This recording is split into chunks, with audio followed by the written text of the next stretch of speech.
Come on, sound alerts. Don't fail me miserably again.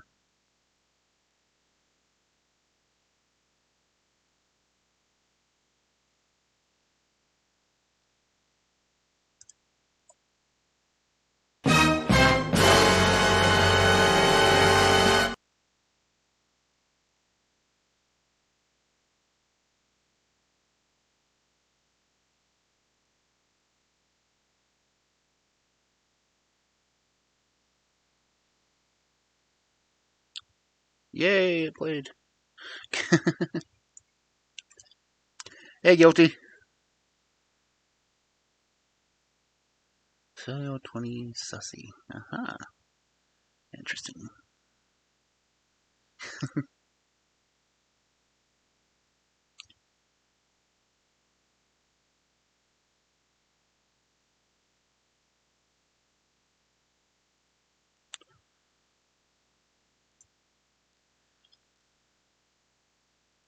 Of course my chat thing's not gonna work right. Oh well.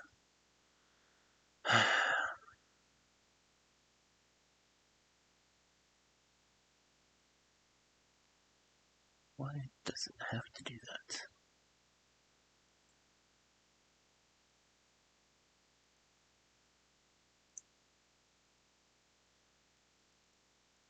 Stupid shield mode thing still won't go away.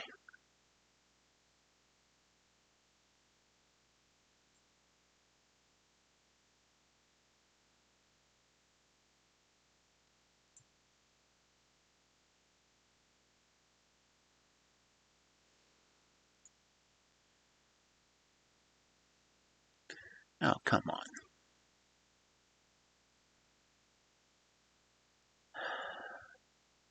The chat shield thing is a pain in the ass.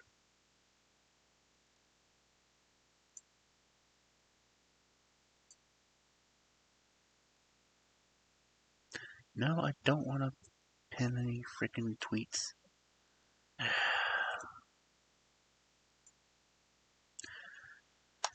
Pretty good.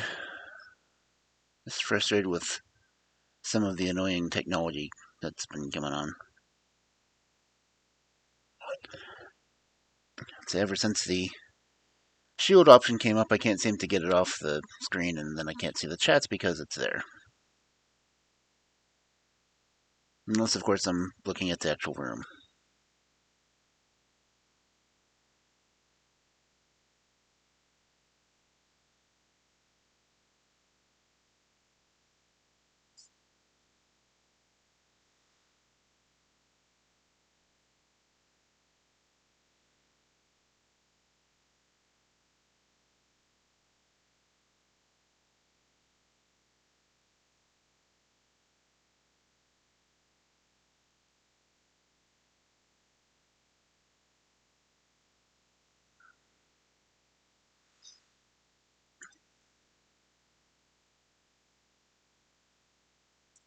But, hey.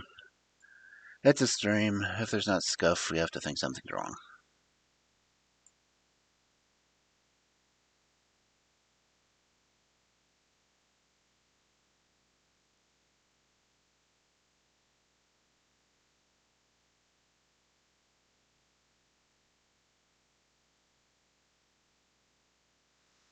But at least I have the sound alerts working again.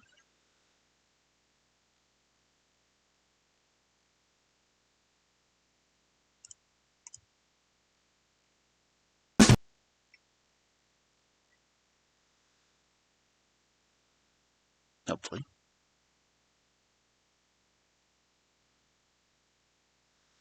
Nope, they still don't work right. Oh well.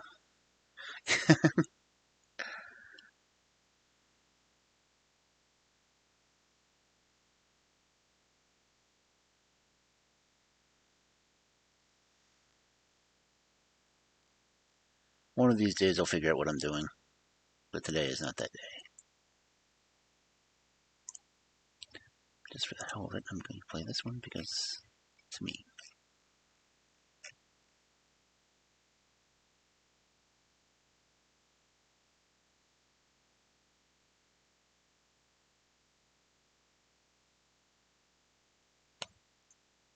And of course, it's not going to play.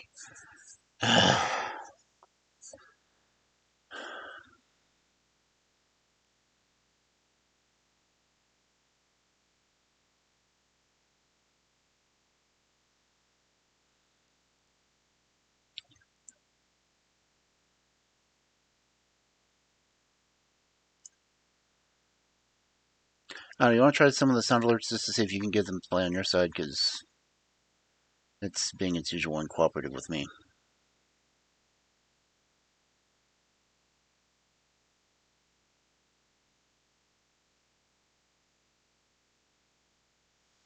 And I had them working this morning.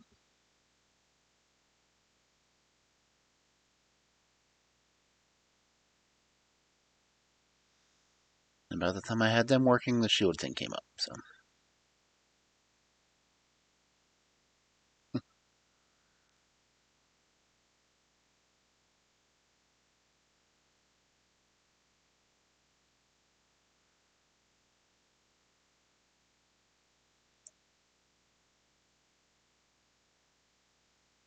Hmm.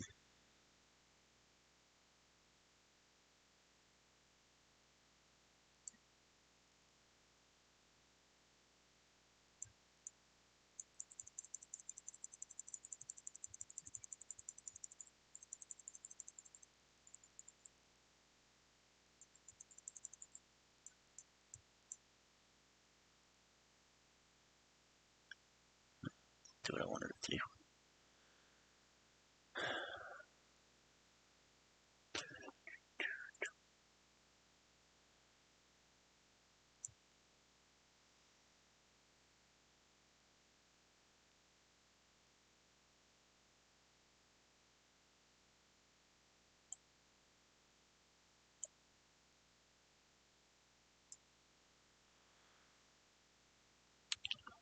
It's not scrolling for me. Hmm.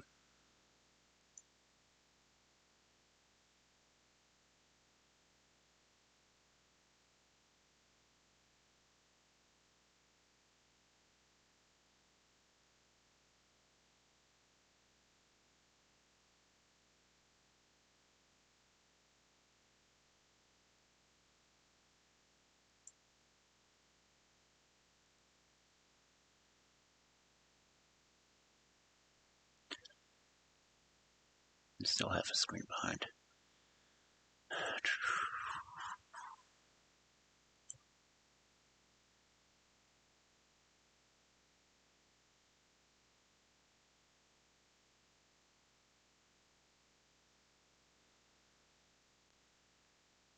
Just wish I could find a way to get that stupid message off. Even if I do the interaction, it doesn't do anything.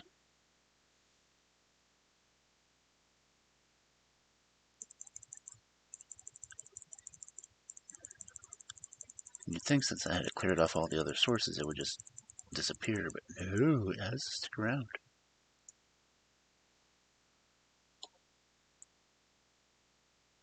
See, there's the top of it. Just refuses to go away. Even when I do the interaction on it, it will not click because it tries to think I'm pinning something.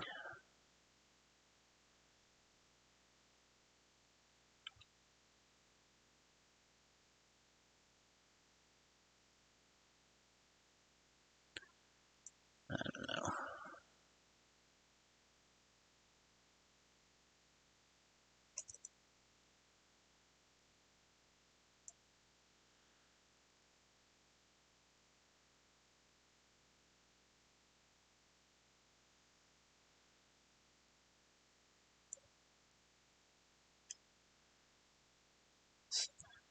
Cropping off clearly doesn't do enough. I don't have enough posts in chat, it doesn't scroll.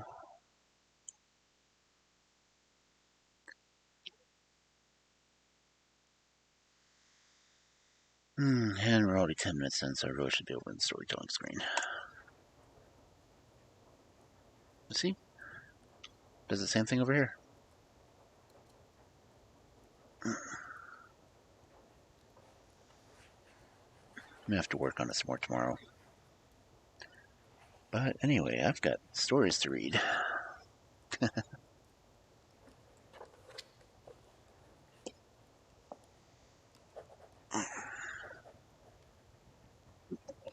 Did not expect me to raise up that much. I hate it when my camera gets tilted.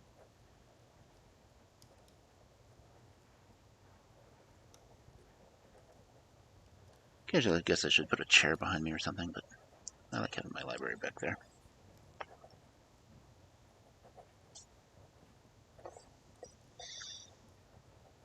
Anyway, guess I'll get to the actual stories.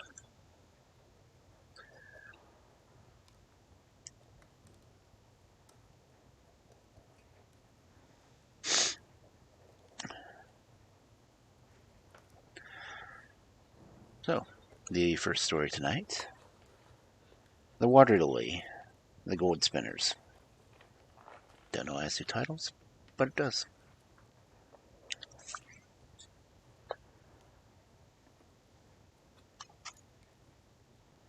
Once upon a time, in a large forest, there lived an old woman and 3 maidens. They were all 3 beautiful, but the youngest was the fairest, as happens in these tales. Their hut was quite hidden by the trees, and none saw their beauty but the sun by day, and the moon by night, and the eyes of the stars. Seems like a waste. The old woman kept the girls hard at work, from morning till night, spinning gold flax into yarn, and when one distaff was empty, another was given them, so that they had no rest. The thread had to be fine and even, and when done was locked up in a secret chamber by the old woman, who twice or thrice every summer went on a journey. Before she went, she gave out work for each day of her absence, and always returned in the night, so that the girls never saw what she brought back with her, neither would she tell them whence the gold flax came, nor what it was used for. Now, when the time came round for the old woman to set out on one of her journeys, she gave each maiden work for 6 days, with the usual warning. "Children, don't let your eyes wander, and on no account speak to a man, for if you do, your thread will lose its brightness, and misfortunes of all kinds will follow." They laughed at this oft-repeated caution, saying to each other, "How can our gold thread lose its brightness, and have we any chance of speaking to a man?" On the 3rd day after the old woman's departure, a young prince, hunting in the forest, got separated from his companions and completely lost. Weary of seeking his way, he flung himself down under a tree, leaving his horse to browse at will, and fell asleep. The sun had set when he awoke, and began once more to try to find his way out of the forest. At last he perceived a narrow footpath, which he eagerly followed, and found that it led him to a small hut.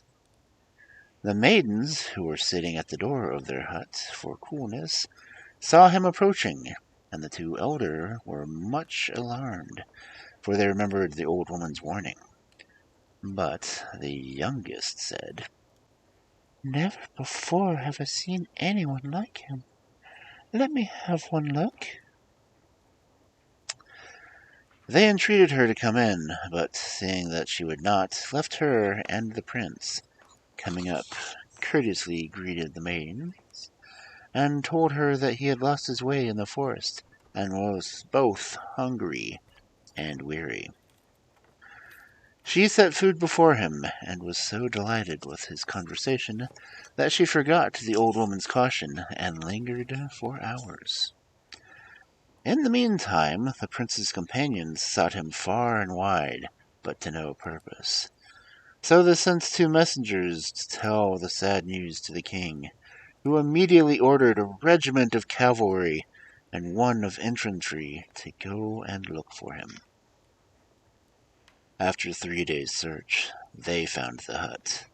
The prince was still sitting by the door, and had been so happy in the maiden's company that the time had seemed like a single hour. Before leaving, he promised to return and fetch her for his father's court, where he would make her his bride. When he had gone, she sat down to her wheel to make up for lost time, but was dismayed to find that her thread had lost all its brightness. Her heart beat fast, and she wept bitterly, for she remembered the old woman's warning, and knew not what misfortune might now befall her.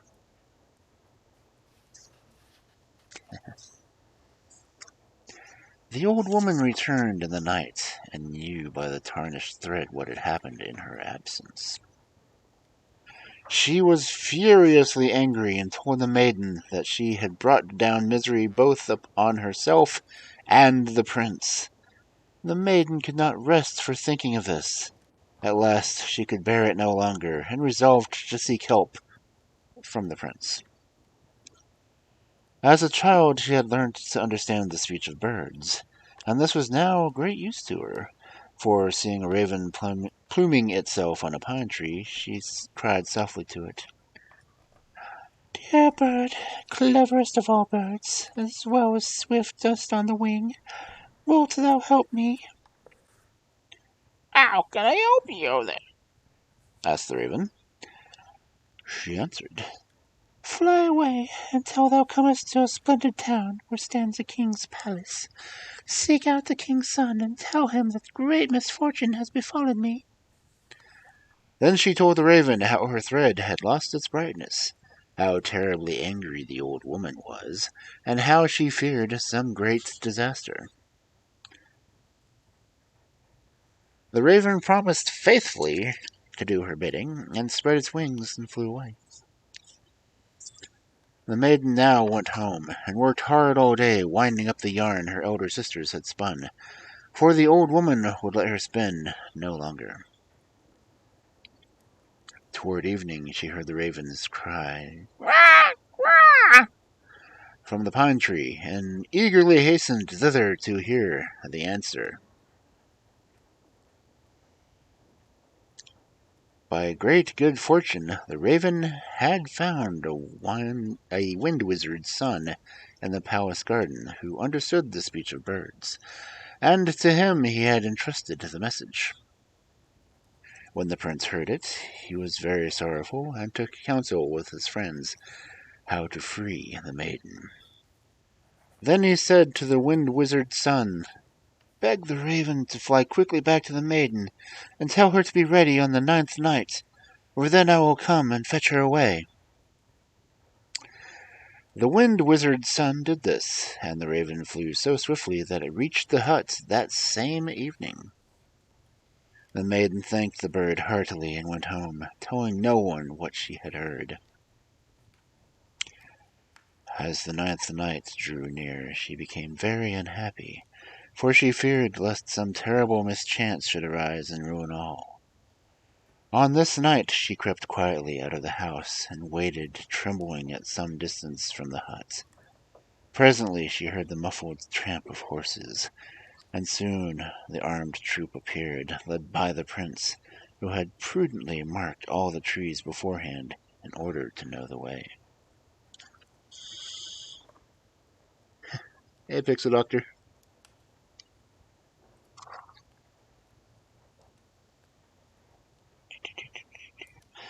When he saw the maiden, he sprang from his horse, lifted her into his saddle, and then, mounting behind, rode homeward. The moon shone so brightly that they had no difficulty in seeing the marked trees.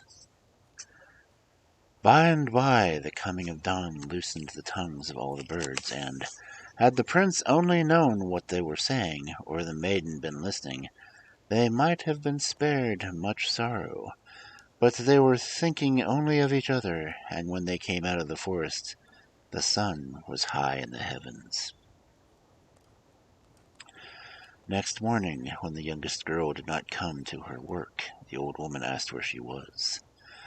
The sisters pretended not to know, but the old woman easily guessed what had happened, and as she was in reality a wicked witch, determined to punish the fugitives. Accordingly, she collected 9 different kinds of enchanter's nightshade, added some salt, which she first bewitched, and doing all up in a cloth into the shape of a fluffy ball, sent it after them on the wings of the wind, saying, Whirlwind, mother of the wind, lend thy aid against her who sinned. Carry with thee this magic ball, cast her from his arms forever, bury her in the rippling river.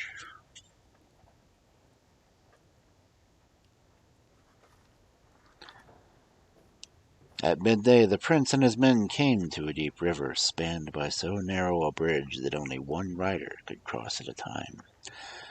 The horse on which the prince and the maiden were riding had just reached the middle of the bridge when the magic ball flew by. The horse, in its fright, suddenly reared, and before anyone could stop, it flung the maiden into the swift current below. The prince tried to jump in after her, but his men held him back, and in spite of his struggles led him home, where for 6 weeks he shut himself up in a secret chamber, and would neither eat nor drink, so great was his grief. At last he became so ill his life was despaired for, and in great alarm the king caused all the wizards of his country to be summoned, but none could cure him. At last the wind wizard's son said to the king, Send for the old wizard from Finland. He knows more than all the wizards of our kingdom put together. Finnish wizard, nice. A messenger was at once sent to Finland, and a week later the old wizard himself arrived on the wings of the wind. Honored king, said the wizard, the wind has blown this illness upon your son, and a magic ball has snatched away his beloved. This it is which makes him grieve so constantly. Let the wind blow upon him, that it may blow away his sorrow. Then the king made his son go out into the wind, and gradually recovered and told his father all. "Forget the maiden," said the king. "Take another bride."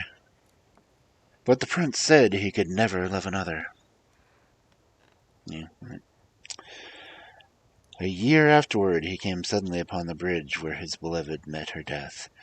As he recalled the misfortune he wept bitterly, and would have given all he possessed to have her once more alive. In the midst of his grief he thought he heard a voice singing, and looked around, but could see no one. Then he heard the voice again. It said, Alas, bewitched and all forsaken, 'tis I must lie forever here. My beloved no thought has taken to free his bride that was so dear.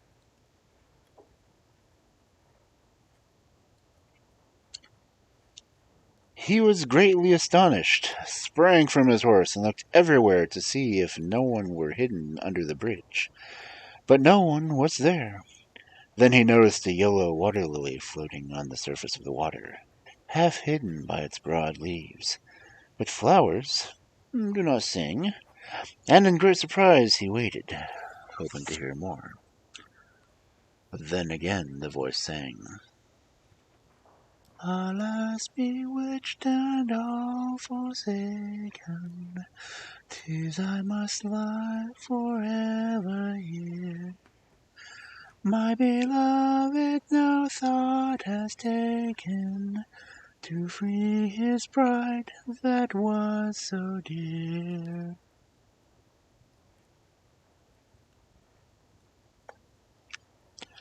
The prince suddenly remembered the gold spinners, and said to himself, "If I ride thither, who knows but they could explain this to me." He at once rode to the hut, and found the two maidens at the fountain. He told them what had befallen their sister the year before, and how he had twice heard the strange song, but yet could see no singer. They said that the yellow water lily could be none other than their sister, who was not dead, but transformed by the magic ball. Before he went to bed, the eldest made a cake of magic herbs, which she gave him to eat. And the night he dreamed that he was living in the forest, and could understand all the birds said to each other. Next morning he was told this to the maidens, and they said that the charmed cake had caused it, and advised him to listen well to the birds, and see what they could tell him. And when he had recovered his bride, they begged him to return and deliver them from their wretched bondage. Having promised this, he joyfully returned to home, and as he was riding through the forest, he could perfectly understand all the birds that said. He heard the thrush say to a magpie, "How stupid men are! They cannot understand the simplest thing. It is now quite a year since a maiden was transformed into a water lily, and though she sings so sadly that anyone going over the bridge must hear her, and yet no one comes to aid her. A former bridegroom rode over a few days ago and heard her singing, but was no the wiser than the rest." "And he is to blame for her misfortunes," replied the magpie. "If he heeds only the words of men, she will remain a flower forever. She was soon delivered were the matter only laid before the old wizard of Finland." After hearing this, the prince wondered how he could get a message conveyed to Finland. He heard one swallow say to another, "Come, let us fly to Finland. We can build better nests there." "Stop, kind friends!" cried the prince. "Will you do something for me?" The birds consented, and he said, "Take 1,000 greetings from me to the wizard of Finland, and ask him how I may restore a maiden transformed into a flower to her own form." The swallows flew away, and the prince rode on to the bridge. There he waited, hoping to hear the song. But he heard nothing but the rushing of the water and the moaning of the wind, and, disappointed, he rode home. Shortly after, he was sitting in the garden, thinking that the swallows must have forgotten his message, when he saw an eagle flying above him. The bird gradually descended until it perched on a tree close to the prince and said, "The wizard of Finland greets thee, and bids me to say thou mayest free the maiden thus. Go to the river, and smear thyself all over with mud, and then say, 'From a man into a crab,' and thou wilt become a crab. Plunge boldly into the water, and swim close as thou canst to the water lily's roots, and loosen them from the mud and reeds. This done, fasten thy claws into the roots, and rise with them to the surface. Let the water flow all over the flower, and drift with the current until thou comest to a mountain ash tree on the left bank. There is near a large stone. Stop there and say, 'From a man into a crab,' from a crab into a man, from a water lily into a maiden, and ye both will be restored to your own forms." Full of doubt and fear, the prince let some time pass before he was bold enough to attempt to rescue the maiden. Then a crow said to him, "Why dost thou hesitate? The old wizard has not told thee wrong, neither have the birds deceived thee. Hasten and dry the maiden's tears."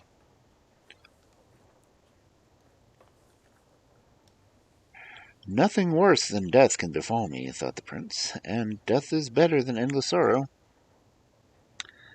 True. So he mounted his horse and went to the bridge. Again he heard the water lilies lament, and, hesitating no longer, smeared himself all over with mud, and saying, "From a man into a crab," plunged into the river. For one moment the water hissed in his ears, then all was silent.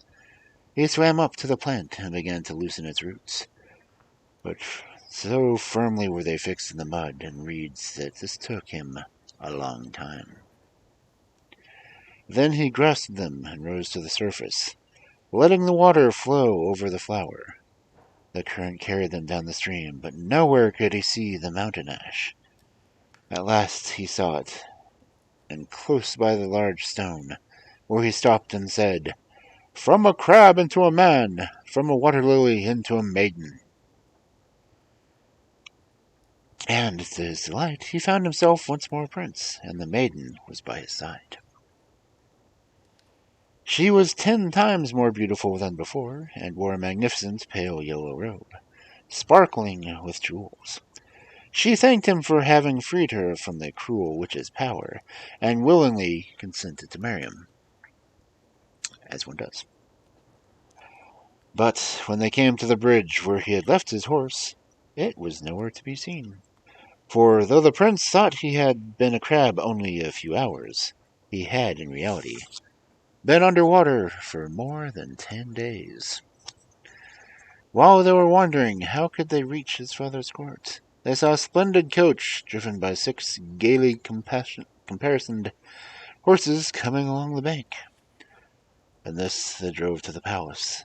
The king and queen were at church, weeping for their son, whom they thought had long died. Great was their delight and astonishment when the prince entered, leading the beautiful maiden by the hand. The wedding was at once celebrated, and there was feasting and merrymaking throughout the kingdom for 6 weeks. Hell of a party. Some time afterward, the prince and his bride were sitting in the garden when a crow said to them, Ungrateful creatures! Have you forgotten the 2 poor maidens who helped you in your distress? Must they spin gold flax forever? Have no pity on the old witch. 3 maidens are princesses whom she stole away when they were children together.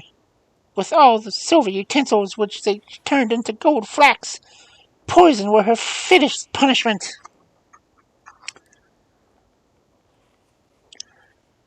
The prince was ashamed of having forgotten his promise, and set out at once, and by great good fortune reached the hut when the old woman was away. The maidens had dreamed that he was coming, and were ready to go with him. But first they made a cake, in which they put poison, and left it on the table where the old woman was likely to see it when she returned. She did see it, and thought it looked so tempting that she greedily ate it all up, and died. In the secret chamber were 50 wagon loads of gold flax, and as much more was discovered buried. The hut was razed to the ground, and the prince and his bride and her 2 sisters lived happily ever after.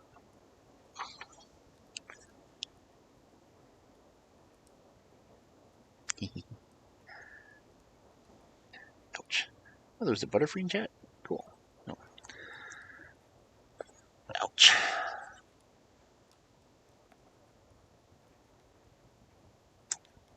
Alright, 1 story down. Let's see how many more we can do in our wonderful 2-hour time slot.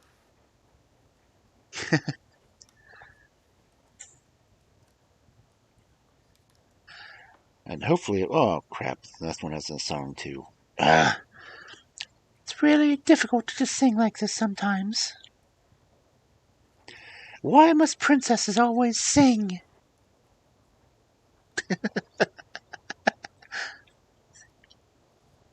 I'm not a Disney wolf. If so, I would sound more like this.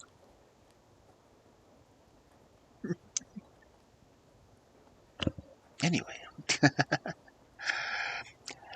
No, this already has a bad title. The next story. The Terrible Head. Yeah. Once upon a time, there was a king whose only child was a girl. Now the king had been very anxious to have a son, or at least a grandson, to come after him. But he was told by a prophet, whom he consulted, that his own daughter's son should kill him. This news terrified him so much that he determined never to let his daughter be married, for he thought it was better to have no grandson at all than to be killed by his grandson.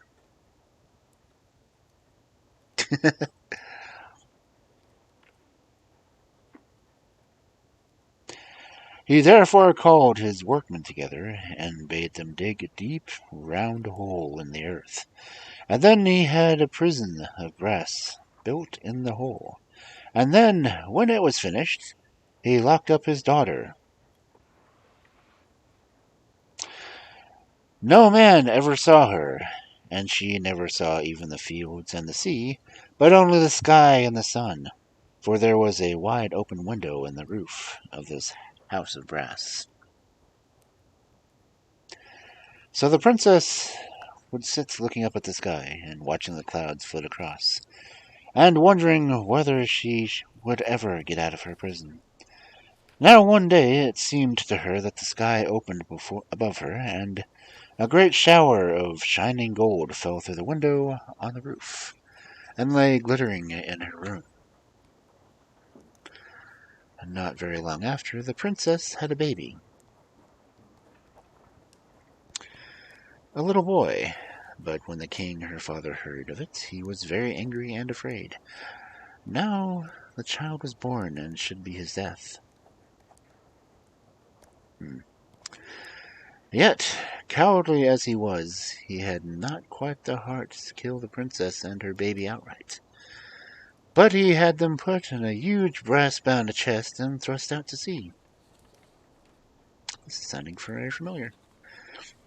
That they might either be drowned or starved, or perhaps come to a country where they would be put out of his way. So the princess and the baby floated and drifted in the chest on the sea all day and night. But the baby was not afraid of the waves nor of the sea, for he did not know that they could hurt him, and he slept quite soundly. And the princess sang a song over him, and this was her song. Another song. Child, my child, how sound you sleep, through your mother's care is deep. You can lie with heart at rest, in the narrow brass-bound chest. In the starless night and drear, you can sleep and never hear billows breaking and the cry of the night wind wandering by. In soft purple mantle sleeping, with your little face on mine, hearing not your mother weeping, and breaking of the brine.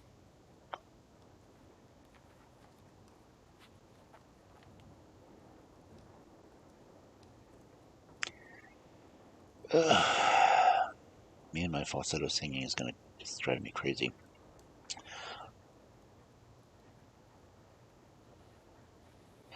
Well, the daylight came at last, and the great chest was driven by the waves against the shore of an island.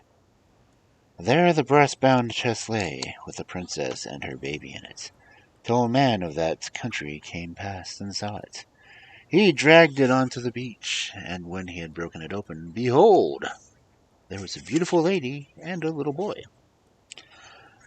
So he took them home, and was very kind to them, and brought up the boy till he was a young man.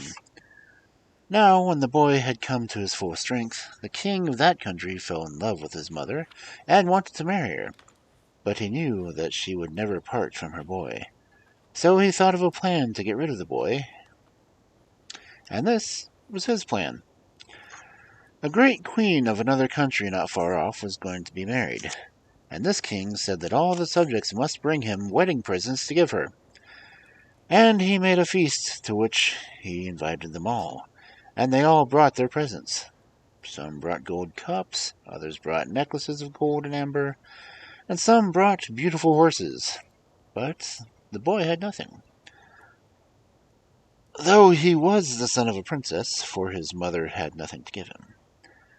Then the rest of the company began to laugh at him, and the king said, "If you have nothing to give, at least you might go and fetch the terrible head." The story title. The boy was proud and spoke without thinking. Then I swear I will bring the terrible head, if it may be brought by a living man. But of what head you speak I know not. Then they told him that somewhere, a long way off, there dwelt 3 dreadful sisters, monstrous, ogreish women, with golden wings and claws of brass, and with serpents growing on the sides of their head instead of hair. Now these women were so awful to look on that whoever saw them turned at once into stone. 3 of them. The story's more and more familiar.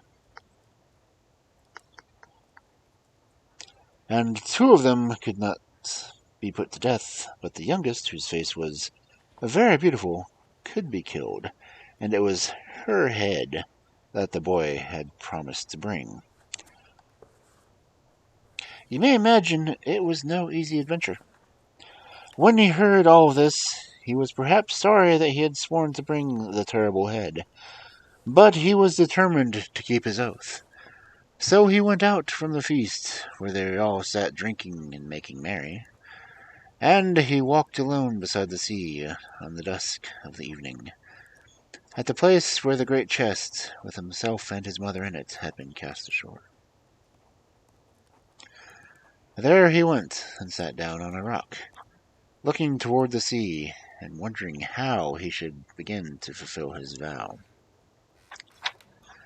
Then he felt someone touch him on the shoulder, and he turned and saw a young man like a king's son, having with him a tall and beautiful lady whose blue eyes shone like stars.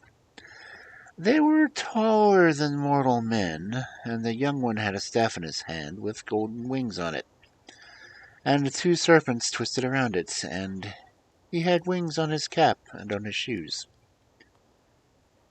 Hermes. He spoke to the boy and asked him why he was so unhappy, and the boy told him how he had sworn to bring the terrible head, and knew not know how to begin to set out on the adventure. When the beautiful lady also spoke, and said that it was a foolish oath and a hasty, but it might be kept if a brave man had sworn it. The boy answered that he was not afraid, if only he knew the way. Then the lady said that to kill that dreadful woman with the golden wings and brass claws, and to cut off her head, he needed 3 things first. First, a cap of darkness, which would make him invisible when he wore it. Next, a sword of sharpness, which he could cleave iron at one blow.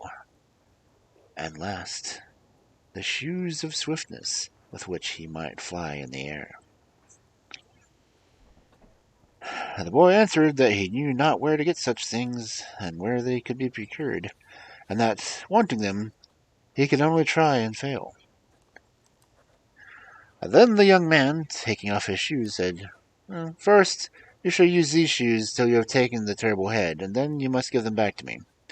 And with these shoes you will fly as fleet as a bird, or a thought, over the land and over the waves of the sea, wherever the shoes know the way.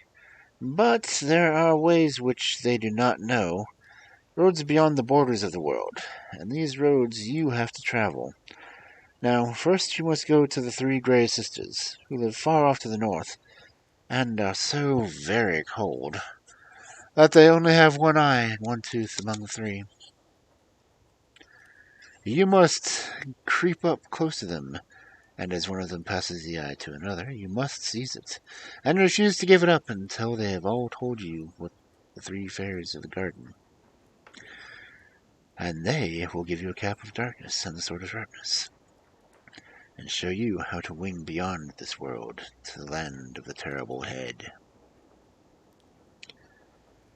Then the beautiful lady said, Go forth at once, and do not return to say goodbye to your mother, for these things must be done quickly, and the shoes of swiftness carry themselves will carry you to the land of the three grey sisters, for they know the measure of that way." So the boy thanked her, and he fastened the shoes of swiftness, and turned to say goodbye to the young man and the lady, and behold, they were gone. He didn't know where they went or how. Then he leapt into the air to try the shoes of swiftness, and they carried him more swiftly than the wind, over the warm blue sea, over the happy lands of the south, over the northern peoples who drank mare's milk and lived in great wagons, wandering after their flocks. Mare's milk? Across the wide rivers where the wild fowl rose and fled before him, over the plains and the cold North Sea he went, over the fields of snow and the hills of ice, to a place where the world ends and all water is frozen, and there are no men nor beasts, nor any green grass. There, in a blue cave of the ice, he found the three grey sisters, the oldest of living things. Their hair was as white as the snow, and their flesh was an icy blue.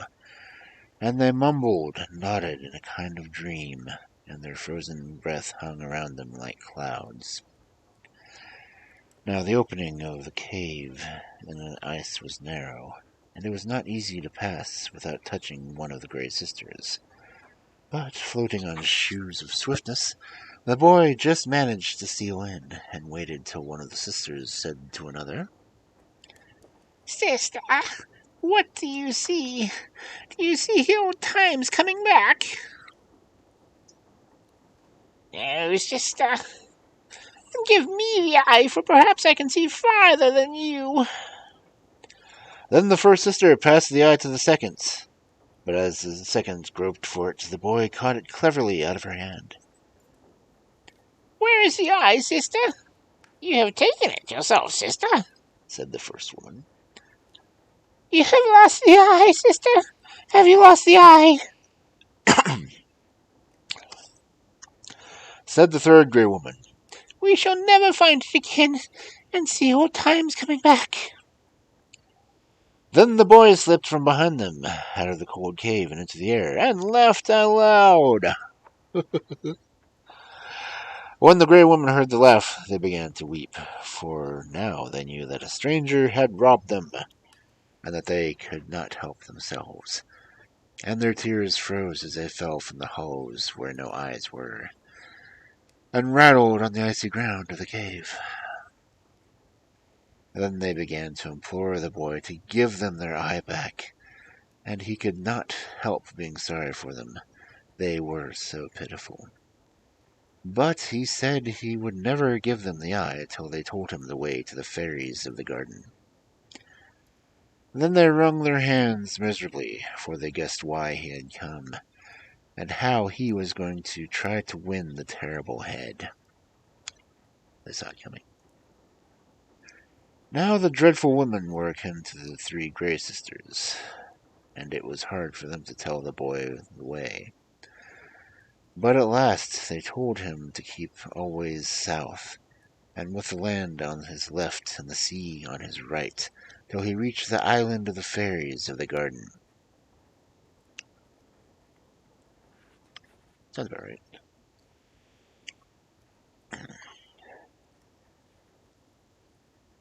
Then he gave them back the eye, and they began to look out once more of the old times coming back.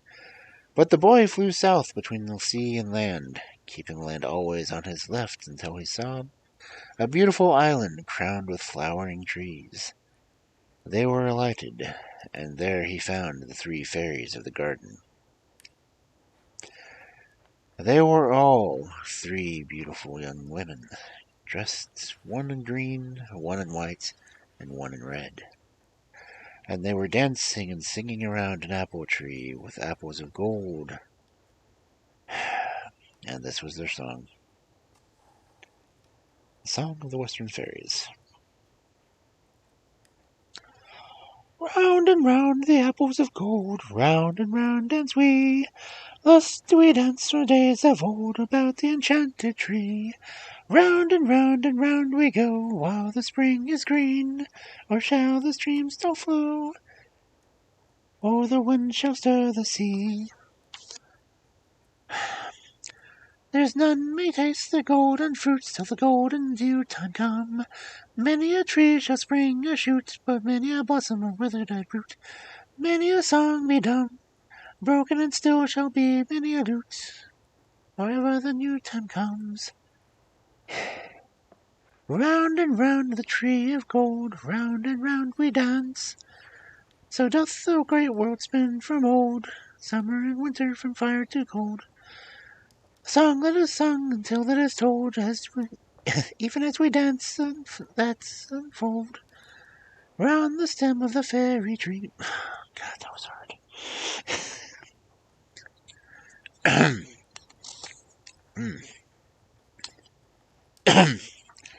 These grave dancing fairies were very unlike the Grey Women, and they were glad to see the boy and treated him kindly. Then they asked him why he had come, and he told them how he was sent to find the Sword of Sharpness and the Cap of Darkness. And these fairy gave them these, and a wallet, and a shield, and belted the sword, which had a diamond blade around his waist. And the cap they set on his head, and told him that now even they could not see him, though they were fairies. Then he took off, and they each kissed him and wished him good fortune. And then they began again their ethereal dance around the golden tree, for it is their business to guard it till the new times come, or till the world's ending. So the boy put the cap on his head, and hung the wallet around his waist, and the shining shield on his shoulders, and he flew beyond the great river that lies coiled like a serpent around the whole world. And by the banks of that river, there he found 3 terrible women, all asleep beneath a poplar tree, and the dead poplar leaves lay all around them. Their golden wings were folded, and their brass claws were closed, and the 2 of them slept with their hideous heads beneath their wings like birds, and the serpents, when their hair writhed out from under the feathers of gold. But the youngest slept between her 2 sisters, and she lay on her back, with her beautiful sad face turned to the sky, and though she slept, her eyes were wide open. If the boy had seen her, he would have changed into stone by terror or the pity of it. She was so awful, but he had thought of a plan of killing her without looking at her face. As soon as he caught sight of the 3 forms far off, he took his shining shield from his shoulders and held it up like a mirror, so that he saw the dreadful woman reflected in it, and did not see the terrible head itself. Then he came nearer and nearer, till he reckoned that he was within a sword's stroke of the youngest, and he guessed where he should strike a back blow behind him. Then he drew the Sword of Sharpness, and struck once, and the terrible head was cut off among the shoulders of the creature, but the blood leaped out and struck him like a blow. But he thrust the terrible head into his wallet, and flew away without looking behind. Then the 2 dreadful sisters who were left wakened, and rose in the air like great birds, and though they could not see him, because of his cap of darkness, they flew after him in the wind, followed by the scent through the clouds like hounds hunting in the woods. They came so close that he could hear the clatter of their golden wings, and their shrieks to each other. "Here! Here! No, there! This way he went!" as they chased him. But the shoes of swiftness were too fast for them, and at last their cries and the rattle of their wings died away as he crossed the great river that runs around the world. Now, when the horrible creatures were far in the distance, and the boy found himself on the right side of the river, he flew straight eastward, trying to seek his own country. But as he looked down from the air, he saw a strange sight. A beautiful girl chained to a stake at a high water mark of the sea. The girl was so frightened and so tired that she only prevented from falling by the iron chain around her waist, and there she hung as if she were dead. The boy was very sorry for her and flew down and stood beside her. When he spoke, she raised her head and looked around, but his voice only seemed to frighten her. Then he remembered that he was wearing the cap of darkness, and that she could only hear him, not see him. So he took it off, and there he stood before her, the handsomest young man she had ever seen in all her life, with short, curly yellow hair and blue eyes, and a laughing face. And he thought her the most beautiful girl in the world. So first, with one blow of the sword of sharpness, he cut the iron chain that bound her, and then he asked her what she did there, and why men treated her so cruelly. That's right, release her, then ask her questions.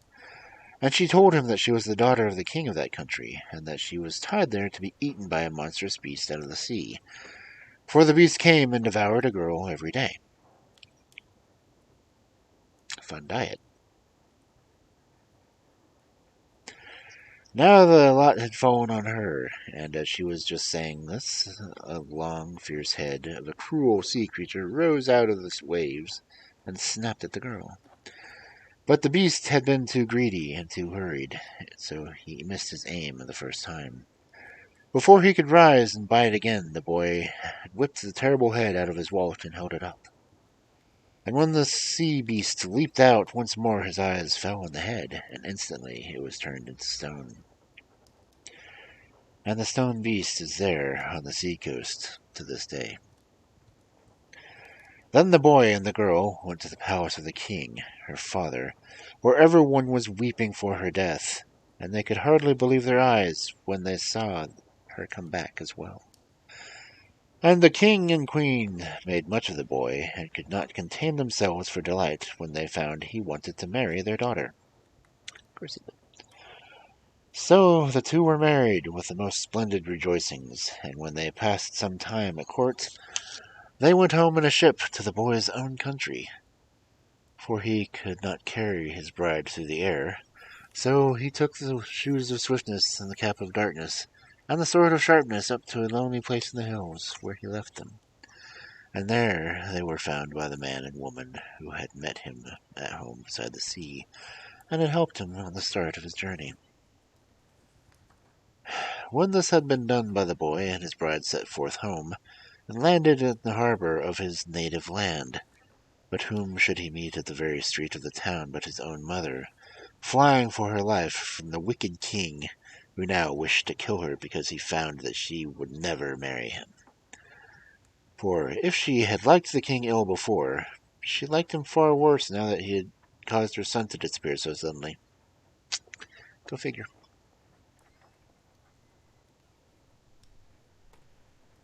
She did not know, of course, where the boy had gone, but thought the king had slayed him secretly.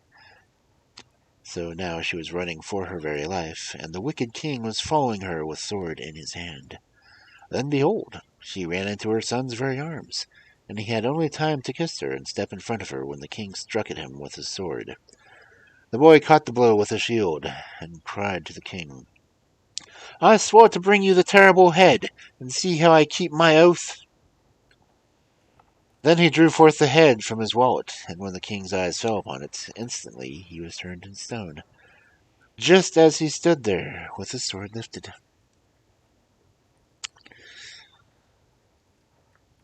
Now all the people rejoiced because the wicked king should rule them no longer, and they asked the boy to be their king, but he said no. He must take his mother home to her father's house. So the people chose for king a man who had been kind to his mother when she was first cast on the island in the great chest. Presently the boy and his mother and his wife set sail for his mother's own country, from which she had been driven so unkindly. But on the way they stayed at the court of a king, and it happened that he was holding games, and giving prizes to the best runners, boxers, and quoit throwers. Then the boy would try his strength with the rest, but he threw the quoit so far that it went beyond what had ever been thrown before and fell in the crowd, striking a man so that he died. Oops. Now, this man was no other than the father of the boy's mother, who had fled away from his own country in fear his grandson should find him and kill him after all.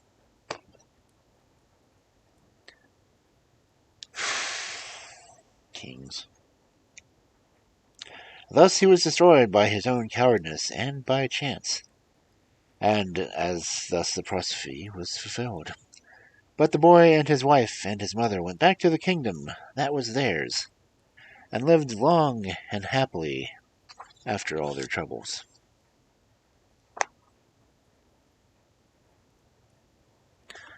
Okay, well,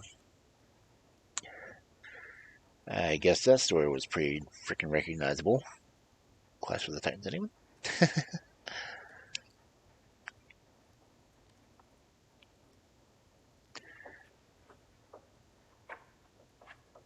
I mean, the mother got pregnant by a golden shower. That sounds pretty Zeus-like, because Zeus. Yeah. Freaking horny deity. Anyway. The next story, which I hope doesn't have any singing in it because I'm tired of singing.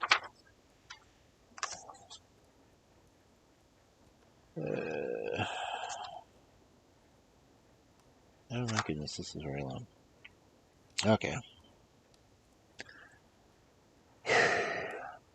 The story of Pretty Goldilocks.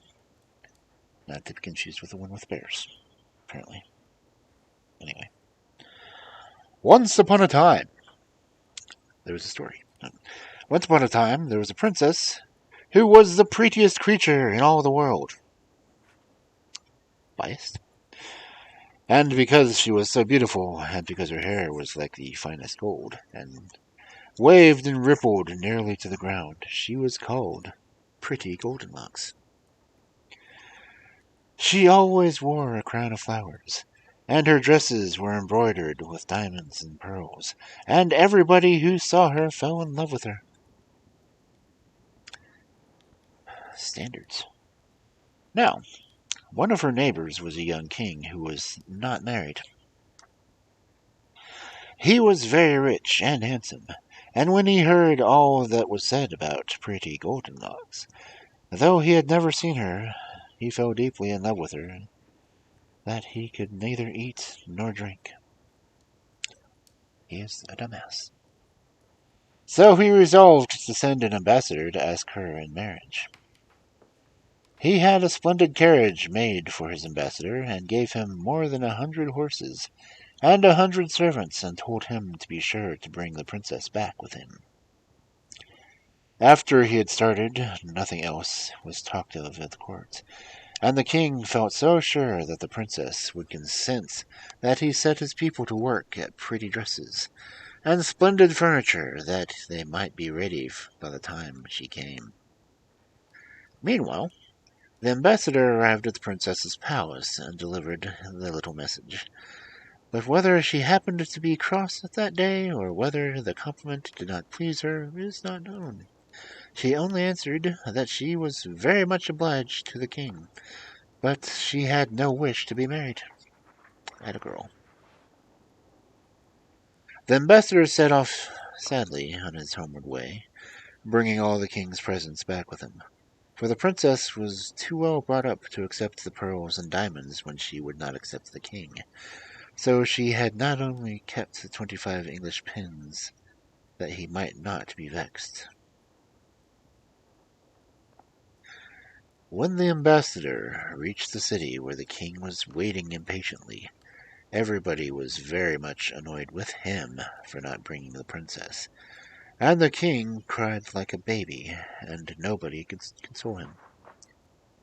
And so, now there was at the court a young man who was more clever and handsome than anyone else.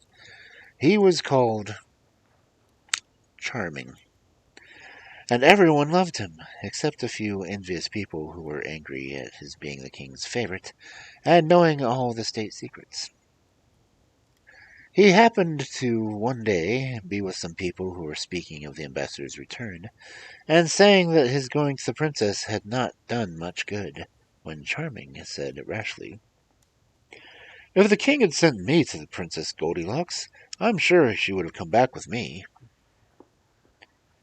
His enemies at once sent him to the king and said, "You will hardly believe, sire, that Charming has the audacity to say that if he had been sent to Princess Goldilocks, she would have certainly come back with him.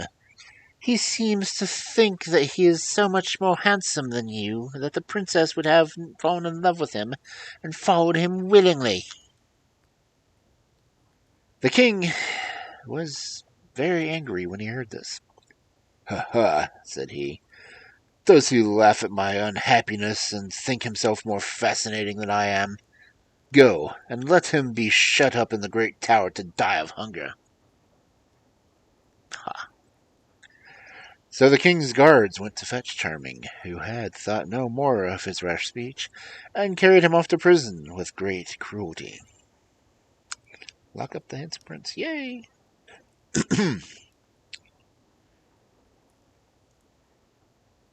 One day, well, let's see, the poor prisoner had only a little straw for his bed, and but a little stream of water which flowed through the tower. He would have died of thirst. One day he went in despair and said to himself, "How could I have offended the king? I am his most faithful subject, and have done nothing against him." being a braggadocious pain in the ass. The king chanced to be passing the tower and recognized the voice of his former favorite. He stopped to listen in spite of Charming's enemies, who tried to persuade him to have nothing more to do with the traitor. But the king said, "Be quiet, I wish to hear what he says." And then he opened the tower door and called to Charming, who came very sadly and kissed the king's hand, saying, "What have I done, sire, to deserve this cruel treatment?" "You mocked me and my ambassador," said the king, "and you said that if I had sent you for Princess Goldilocks, you would have certainly have brought her back." "It is quite true, sire," replied Charming. "I should have drawn such a picture of you, and represented your good qualities in such a way, that I am certain the princess would have found you most irresistible. But I cannot see where that is, and what you make you angry." The king could not see any cause for anger either, when the matter was presented to him in this light, and he began to frown, but very fiercely at his courtiers who had misrepresented his favourites. So he took Charming back to the palace with him, and after seeing that he had a very good supper, said to him, "You know that I love pretty Goldilocks as much as ever. Her refusal has not made any difference to me, but I don't know how to make her change her mind. I really should like to send you to see if you can persuade her to marry me." Charming replied that he was perfectly willing to go, and he would set out the very next day. "But you must wait till I can get a grand escort for you," said the king. But Charming said he only wanted a good horse to ride, and the king, who was delighted at his being ready to start so promptly, gave him letters to the princess, and bade him good speed. It was on a Monday morning that he set out alone upon his errand, thinking of nothing but how he could persuade Princess Goldilocks to marry the king. He had a writing book in his pocket, and whenever a happy thought struck him, he dismounted from his horse, and sat down under the trees to put it into a harangue which it was preparing for the princess, before he forgot it. One day, when he had started at his very earliest dawn, and was riding over a great meadow, he suddenly had a capital idea, and springing from his horse, he sat down under a willow tree which grew by a little river. When he had written it down, he was looking around him, pleased to find himself in such a pretty place, when all at once he saw a great golden carp lying gasping and exhausted upon the grass. and leaping after little flies, she had thrown herself high upon the bank, where she had laid till she was nearly dead. Magikarp. Charming had pity on her, and though he couldn't help thinking that she would have been very nice for dinner, he picked her up gently and put her back in the water. As soon as Dame Carp felt the refreshing coolness of the water on her, she sank down joyfully to the bottom of the river. Then, swimming up to the bank, quite boldly, she said, "Oh, thank you, Charming, for your kindness you have done me. You have saved my life. One day I will repay you." So saying, she sank down into the water again, leaving Charming greatly astonished at her politeness, and that she was a talking fish. Another day, as he journeyed on, he saw a raven in giant distress. The poor bird was closely pursued by an eagle, which would have eaten it up, had not Charming quickly fired an arrow to his bow and shot the eagle dead. The raven perched upon a tree very joyfully. "Charming," said he, "it was very generous of you to rescue your poor raven. I am not ungrateful. Some day I will repay you." Charming thought it was very nice of a raven to say so, and went on his way. Not a surprise the raven could talk. Before the sun rose, he found himself in a thick wood, where it was too dark for him to see his path, and here he heard an owl crying as if it were in despair. "Hark!" he said, "that must be an owl in great trouble. I am sure it has gone into the snare." And he began to hunt about, and presently found a great net which some bird catchers had spread the night before. What a pity it is that men do nothing but torment, persecute poor creatures which never do them any harm. Like wolves, he said, as he took out his knife and cut the cords of the net, and the owl flitted away into the darkness. But then, turning with one flicker of her wings, she came back to Charming and said, "It does not need many words to tell you how great a service you have done me. I was caught. In a few minutes the fowls would have caught me. Without your help, I should have been killed. I am grateful, and one day I will repay you." These 3 adventures were the only ones of any consequence that befell Charming upon his journey, and he made all haste he could to reach the palace of Princess Goldilocks. When he arrived, he thought everything he saw was delightful and magnificent.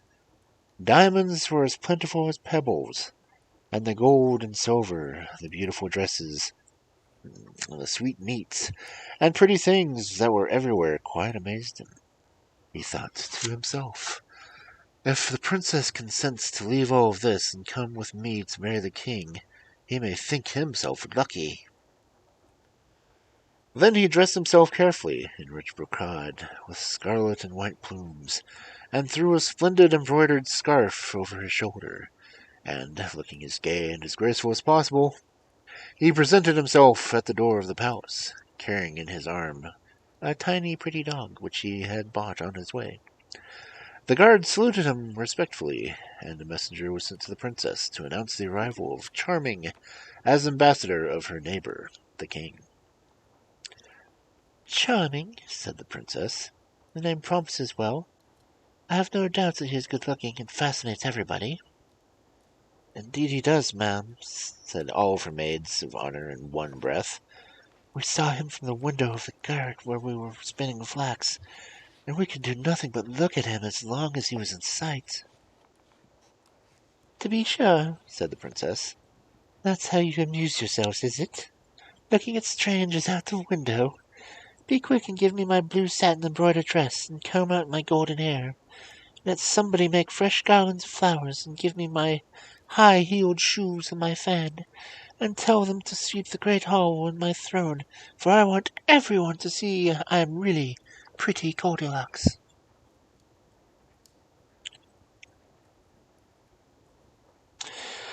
You can imagine how all her maids scurried this way and that to make the princess ready. and how in their haste they knocked their heads together and hindered each other, till she thought they would never have done. Three Stooges, Maid Edition. However, at the last, they led her into the gallery of mirrors that she might assure herself that nothing was lacking in her appearance. And then she mounted her throne of gold, ebony, and ivory, while the ladies took their guitars and began to sing softly. Oh, please don't sing, please don't sing, please don't sing. Then Charming was led in, and was so struck with astonishment and admiration that at first not a word could he say. But presently he took courage and delivered his harangue, bravely ending by begging the princess to spare him the disappointment of going back without her. "Sir Charming," answered she, "all the reasons you have given me are very good ones, and I assure you that I should have more pleasure in obliging you than anyone else. But you must know that a month ago, as I was walking by the river with my ladies, I took off my glove, and as I did so my ring that I was wearing slipped off my finger and rolled into the water. As I valued it more than my kingdom, you may imagine how vexed I was at losing it, and I vowed to never listen to any proposal of marriage until the ambassador first brought me back my ring. So now you know what is expected of you, for if you talked for 15 days and 15 nights, you could not make me change my mind." Charming was very much surprised by this answer, but he bowed low to the princess and begged her to accept the embroidered scarf from the tiny dog he had brought with him.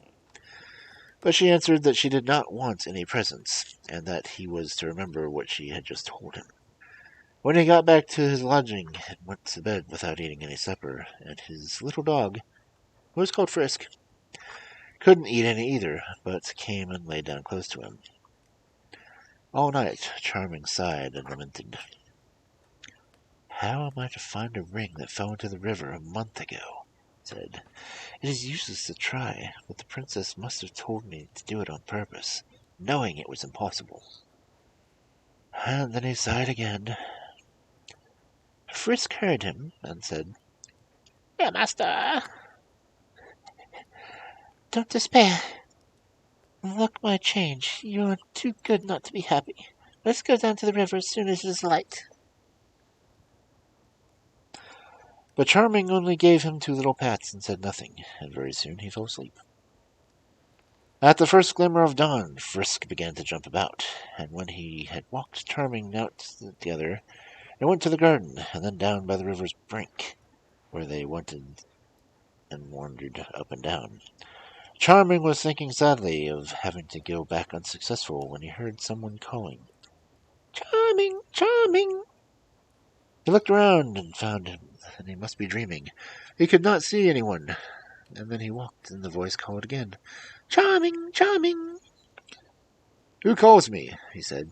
Frisk, who was very small and could closely look into the water, cried out, "I see a golden carp coming." And sure enough, it was the great carp, who said to Charming, "You saved my life in the meadow by the willow tree, and I promised that I would repay you. Take this. It is Princess Goldilocks' ring." Charming took the ring out of the Dame Carp's mouth, thanking her 1,000 times, and he and Tiny Frisk went straight to the palace, where someone told the princess that he was asking to see her. "Ah, poor fellow," she said. "He must have come to say goodbye, finding it impossible to do what I asked." So in came Charming, who presented her with the ring, and said, "Madam, I have done your bidding. Will it please you to marry my master?" When the princess saw her ring brought back to her unhurt, she was so astonished that she thought she must be dreaming. "Truly, Charming," she said, "you must be the favorite of some fairy, or you would never have found it." "Madam," answered he, "I was helped by nothing but my desire to obey your wishes." "Liar." "Since you are so kind," she said, "perhaps you will do me another service, for till it is done I will never be married. There is a prince not far from here whose name is Galifron, who once wanted to marry me. But when I refused, he uttered the most terrible threats against me, and vowed that he would lay waste my country. But what could I do? I could not marry a frightful giant as tall as a tower, who eats up people as monkeys eat chestnuts, who talks so loud that anybody who has to listen to him becomes quite deaf. Nevertheless, he does not cease to persecute me and kill my subjects. So before I can listen to your proposal, you must kill him and bring me his head. Seriously? Charming was rather dismayed at this command, but he answered, "Very well, Princess, I will fight this Galifron. I believe that he will kill me, but at any rate I shall die in your defense." Then the princess was frightened and said everything she could think of to prevent Charming from fighting the giant. But it was of no use, and he went out to arm himself suitably, and then, taking little Frisk with him, he mounted his horse and set out to Galifron's country. Everyone he met told him what a terrible giant Galifron was, and that nobody dared go near him. And the more he heard, the more frightened he grew. Frisk tried to encourage him by saying, "While you are fighting the giant, dear master, I will go and bite his heels. When he stoops down low to look at me, you can kill him." "Ankle biters come useful." Charming praised his little dog's plan, but knew that his help would not do much good. At last he drew near the giant's castle, and he saw the horror that every path that led to it was strewn with bones. Before long he saw Galifron coming. His head was higher than the tallest trees. Oh, crap. And he sang in a terrible voice. Terrible voice. "Bring out your little boys and girls, pray do not stay to do their curls. For I shall eat so very many, I shall not know if they have any." Thereupon Charming sang out as loud as he could the same tune. "Come out and meet the valiant Charming, who finds you not at all alarming. Although he is not so very tall, he is big enough to make you fall."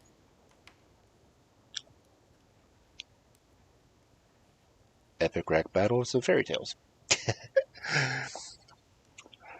The rhymes were not very correct, but you see he had made them up so quickly that it was a miracle that they did not do worse, especially as he was horribly frightened at the time. When Galifron heard these words, he looked all around him, and saw Charming standing, sword in hand, put his giant into a terrible rage, and he aimed to blow Charming with his huge iron club, which would certainly have killed him if it had reached him. But at what instant the raven perched upon the giant's head, and, pecking with his strong beak and beating with his great wings, so confused and blinded him that his blows fell harmlessly upon the air, and Charming, rushing in, gave him several strokes with his sharp sword, so that he fell to the ground. Whereupon Charming cut off his head before he knew anything about it, and the raven from the tree close by croaked out, "You see, I have not forgotten the good turn you did me in the killing of the eagle. Today I think I have fulfilled my promise of repaying you." "Indeed, I owe you more gratitude than you ever owed me," replied Charming. And then he mounted his horse and rode off with Galifron's head. Yes, the old English rap battle. When he reached the city, the people ran after him in crowds, crying, "Behold the brave Charming! He has killed the giant!" And their shouts reached the princess's ears, but she dared not ask what was happening, for fear she should hear that Charming had been killed. But very soon he arrived at the palace with the giant's head, of which she was still terrified, though it could no longer do her any harm.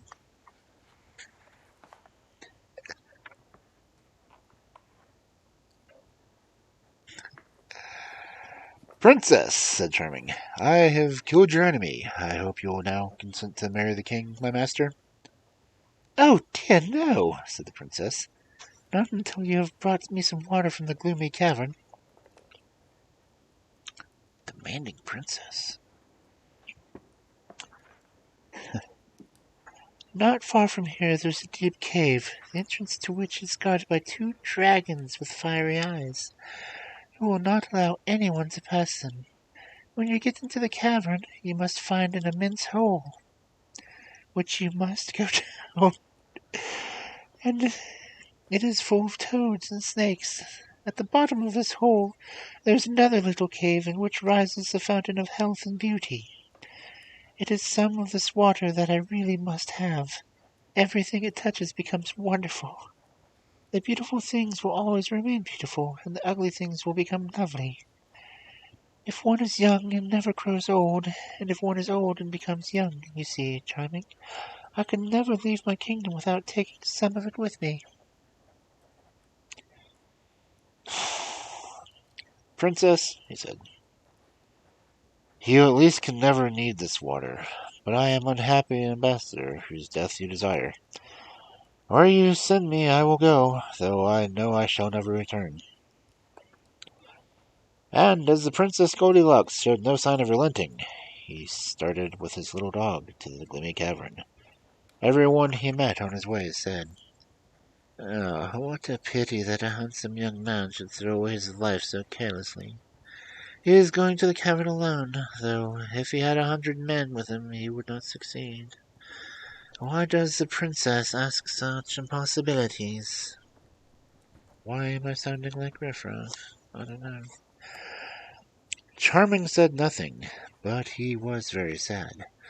When he was near the top of the hill, he dismounted to let his horse graze, while Frisk amused himself by chasing flies. Charming knew that he could not be far from the gloomy cavern, and on looked about him. He saw a black, hideous rock, from which came a thick smoke, followed in a moment by one of the dragons, with a fire blazing from his mouth and eyes. His body was yellow and green, and his claws scarlet, and his tail was so long that it lay 100 coils. Frisk was so terribly frightened at the sight that he did not know where to hide. Charming, quite determined to get the water or die, now drew his sword and, taking the crystal flask which Princess Goldilocks had given him to fill, said to Frisk, "I feel sure that I will never come back from this expedition. When I am dead, go to the princess and tell her that her errand was cost my life. Then find the king, my master, and relate all of my adventures to him."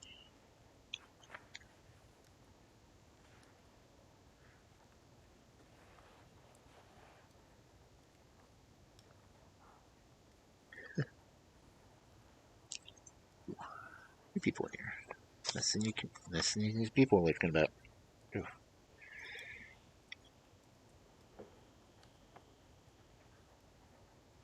As he spoke, he heard a voice calling, "Charming! Charming!" "Who calls me?" he said, as he saw the owl sitting on a hollow tree, who said to him, You have saved my life when I was caught in a net. Now I can repay you. Trust me with the flask, for I know all the ways in the gloomy cavern, and can fill it from the fountain of beauty. Charming was only too glad to give her the flask, and she flitted into the cavern, quite unnoticed by the dragon, and after some time returned with the flask, filled to the brim with sparkling water. The sun. Charming thanked her with all his heart, and joyfully hastened back to town. He went straight to the palace and gave the flask to the princess, who had no further objection to make. So she thanked Charming, and ordered that preparations should be made for her departure, and soon they set out together. The princess found Charming such an agreeable companion that she sometimes said to him, Why don't we stay where we were? I could have made you king, and we should have been so happy. But Charming only answered, "I could not have done anything that would have vexed my master so much, even for a kingdom, or to please you, though I think you are as beautiful as the sun." At last they reached the king's great city, and he came out to meet the princess, bringing magnificent presents. But the marriage was celebrated, and with great rejoicing. But Goldilocks was so fond of Charming that she could not be happy unless he was near her, and she was always singing his praises. If it hadn't been for Charming, said she to the king, I should never have come here. You ought to be very much obliged to him, for he did the most impossible things, and got me water from the Fountain of Beauty so I can never grow old, and shall get prettier every year. Ego. Then Charming's enemies said to the king, It's a wonder you're not jealous. The queen thinks nobody here in the world is like Charming. As if nobody in the world since you could have done so much. That makes no sense to me.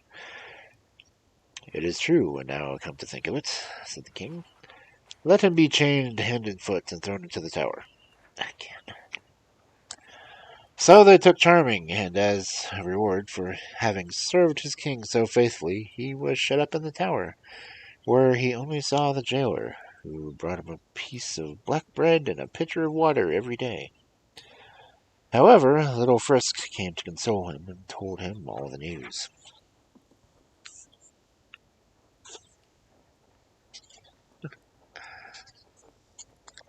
Yeah, no.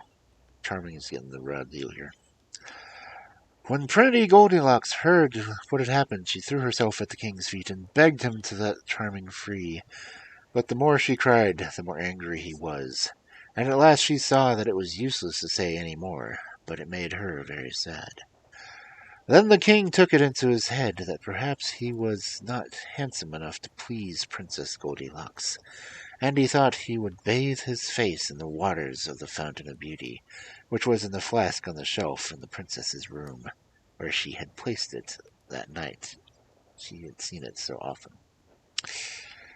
Now it happened that one of the princess's ladies was chasing a spider and had knocked the flask off the shelf and broken it. As one does.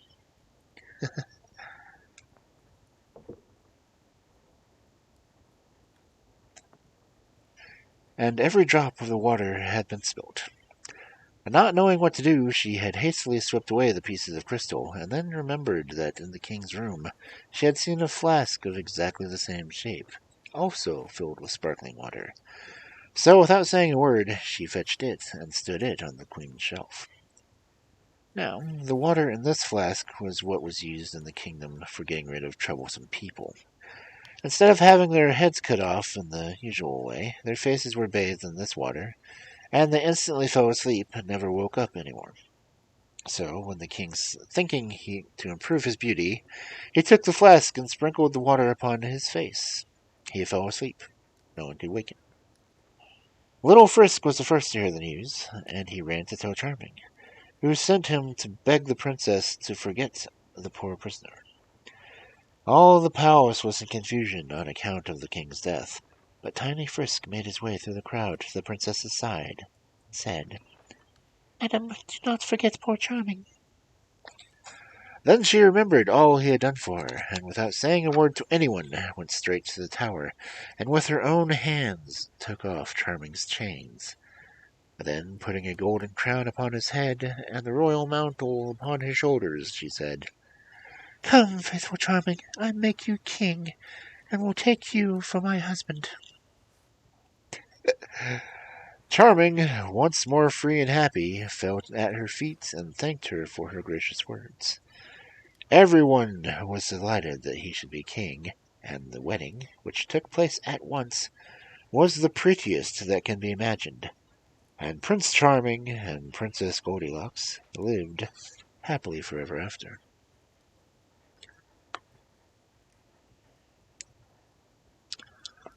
Yeah, that is a long and convoluted story.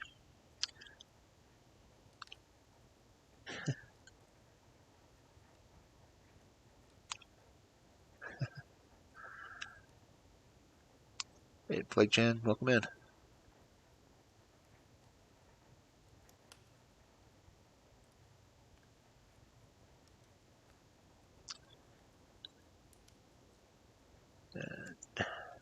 Hey, Juan. I always use a few good witches around here. Or bad witches, we're not biased.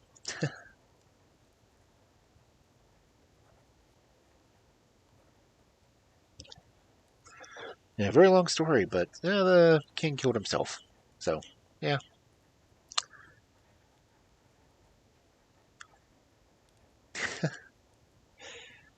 Let's see. Can't believe they were singing in that story. How many more songs am I going to have to sing tonight because of these stories? Oh, that was good one too.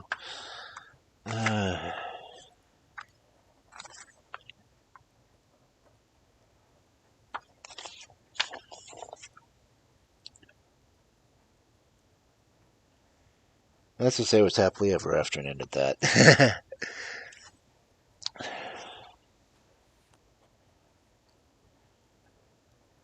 Let's see. The story is 257. That's only a 9-page one. Shouldn't be too bad.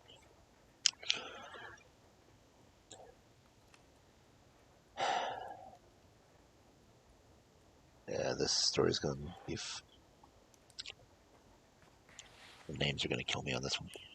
But hey, it's what fun times. If you want spicy, read The Taking of Sleeping Beauty. It's technically an Anne Rice novel series.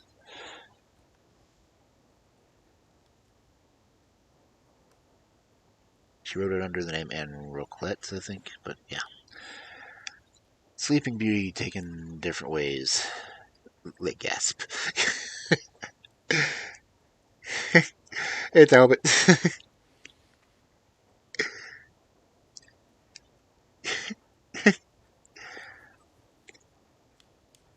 Oh, it's bad enough the actual Sleeping Beauty story isn't that much better, so.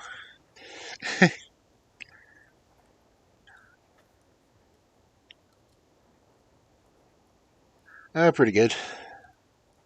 Just thinking about how I'm going to pull off holiday stories this month.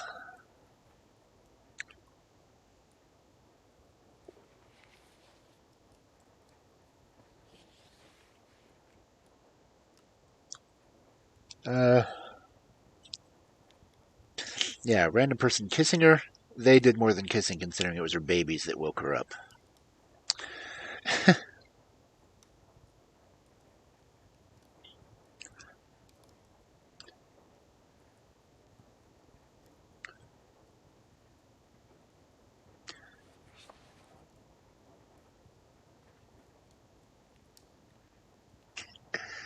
Thinking,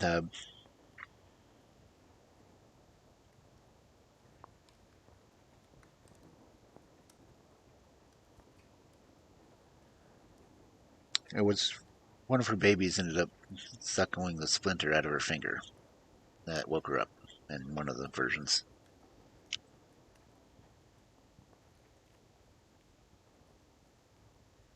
Yeah, Sleeping Beauty is just all around weird. Most of the fairy tales are. They have been censored for young audiences a long time.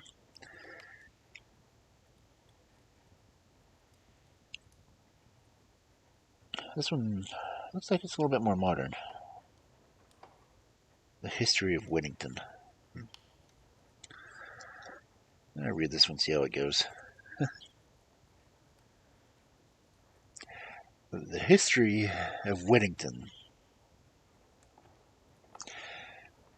Dick Whittington was a very little boy when his father and mother died. So little indeed that he never knew them, nor the place where he was born. He strolled about the country as ragged as a colt, till he met with a wagoner who was going to London, and who gave him leave to walk the way inside of his wagon without paying anything for his passage. This pleased little Whittington very much, as he wanted to see London, sadly, for he had heard that the streets were paved with gold, and he was willing to get a bushel of it.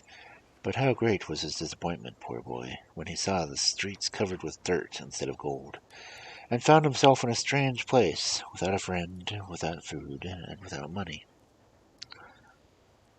Though the wagoner was so charitable as to let him walk up by the side of the wagon for nothing, he took care not to know him when he came to town, and the poor boy was, in a little time, so cold and hungry that he wished himself in a good kitchen and be by a warm fire in the country.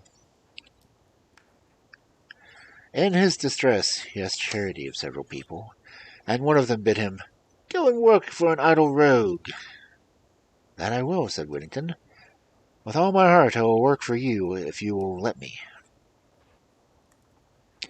The man, who thought this savoured of wit and impertinence, though the poor lad intended only to show his readiness to work, gave him a blow with a stick, which broke his head so that blood ran down. In this situation, and fainting for want of food, he laid himself down by the door of one Mr. Fitzwarren, a merchant, where the cook saw him, and, being an ill-natured hussy, ordered him to go about his business or she would scald him. At this time Mr. Fitzwarren came from the exchange, and began to scold the poor boy, bidding him to go to work. Whittington answered that he should be glad to work if any one would employ him, and that he should be able, if he could, get some victuals to eat, for he had nothing for 3 days, and he was a poor country boy, and knew nobody, and nobody would employ him. He then endeavoured to get up, but he was so weak that he fell down again, which excited so much compassion in the merchant that he ordered the servants to take him in and give him some meat and drink, and let him help the cook to do any dirty work that she had set him to do. People are too apt to reproach those who beg with being idle, but give themselves no concern to put them in the way of getting business to do, or considering whether they are able to do it, which is not charity. But we return to Whittington, who could have lived happy in the worthy family, had he not been bumped by one of the cross cooks, who must always be roasting or basting, and when the spit was idle employed hands upon poor Whittington.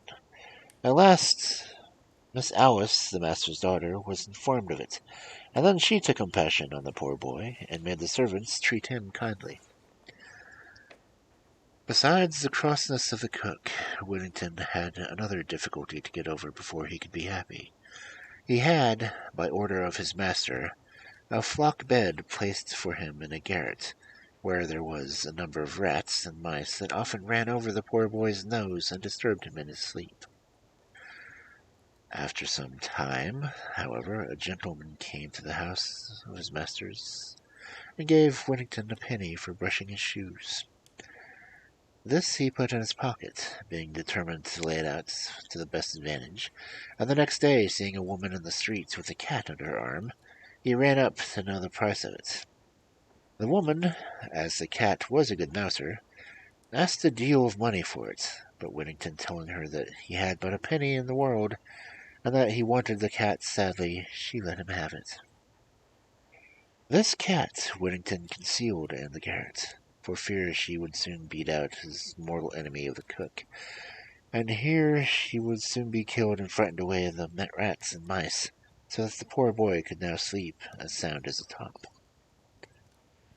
Soon after this, the merchant, who had a ship ready to sail, called for his servants, as was his custom, in order each of them might venture something to try their luck, and whatever they sent was to pay neither freight nor custom, for he thought justly that God Almighty would bless him the more for his readiness to let the poor partake in his fortune.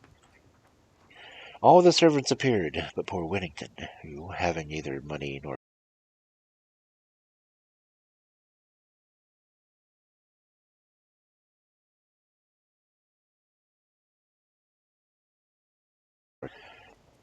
she then offered to lay down something for him, but the merchant told his daughter that she would not do that. It must be something of his own. Upon which poor Whittington said he had nothing but a cat, which he bought for a penny that was given him. "Fetch thy cat, boy," said the merchant, "and send her." Whittington thought the poor puss, and delivered her to the captain, with tears in his eyes, for he said he would now be disturbed by the rats and mice as much as ever. All the company laughed at the adventure, but Miss Alice, who pitied the boy, gave him something to buy another cat.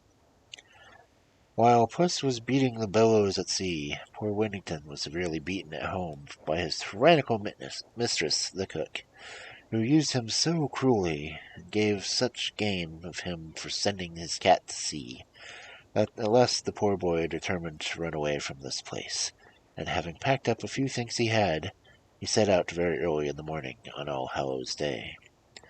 He travelled as far as Holloway, and there sat down on a stone to consider what course he should take. But while he was thus ruminating, bow bells, of which were only 6, began to ring, and through their sounds addressed him in this manner. Oh, good Lord, I gotta sing again. Turn again, Whittington, thrice Lord Mayor of London.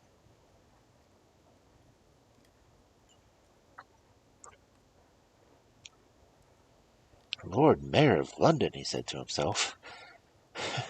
What would not one endure to be Lord Mayor of London and ride in such a fine coach? Well, I'll go back and bear all the pummeling and ill usage of Cicely rather than miss the opportunity of being Lord Mayor. So home he went, and happily got into the house and about his business before Mrs. Cicely made her appearance. We must now follow Miss Puss to the coast of Africa. How perilous their voyages at sea, how uncertain the winds and how the waves, and how many accidents attend a naval life. The ship that had a cat on board was long beaten at sea, and at last, by contrary winds, driven on a part of the coast of Barbary, which was inhabited by Moors unknown to the English. These people received our countrymen with civility, and therefore the captain, in order to trade with them, showed them the patterns of the goods he had on board, and sent some of them to the king of the country, who was so well pleased that he sent for the captain and the factor to come to his palace, which was about a mile from the sea. Here they were placed, according to the custom of the country, on rich carpets, flowered with gold and silver, and king and queen both seated on the upper end of the room. Dinner was brought in, which consisted of many dishes, but no sooner were the dishes put down, but an amazing number of rats and mice came from all quarters and devoured all the meat in an instant.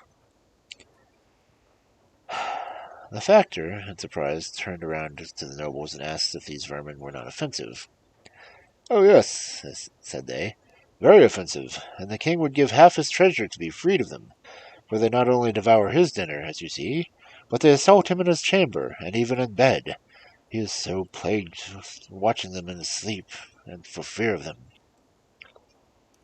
The factor jumped for joy, remembering poor Whittington and his cat, and told the king that he had a creature on board his ship that could dispatch all these vermin immediately, as cats do.